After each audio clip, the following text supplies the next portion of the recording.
મિત્રોને કેમ છો? મજામાં? મારા તરફથી બધાને જય શ્રી કૃષ્ણ। આજે મારા પહેલા બ્લોગમાં તમારા બધાનું સ્વાગત છે। તો જો આજે હું આવી છું મારા પપ્પાની વાડીએ આંટો મારવા।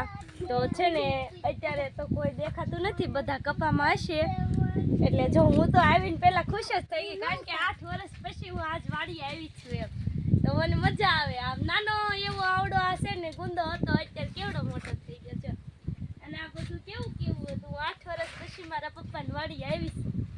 જો આ બધા ઈસકા ને એવું છે, બધું વાડી છે, અંદર મારી મમ્મીની કપા વીણતા હશે, તો પણ હજી હું અંદર ગઈ નથી, એને નથી ખબર કે હું અહીંયા વાડી આવી છું। સરપ્રાઈઝ દીધી છે અત્યારે।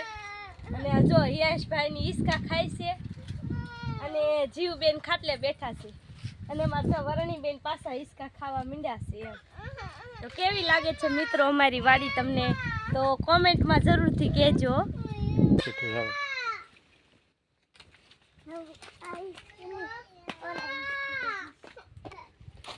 જો હવે છે ને હું ઓરડી માથે ચડું છું, કારણ કે મને ખબર નથી કયા ભાગમાં બધા વીણે છે, એટલે ઓરડી પર ચડીને જોઈ જોઉં કે બધા કેનકાર વીણે છે, પછી ખબર પડે કે અહીંયા વીણે છે, તેને આપણે ઓચિંતાનું જવાનું છે વાડીએ। ઓકે।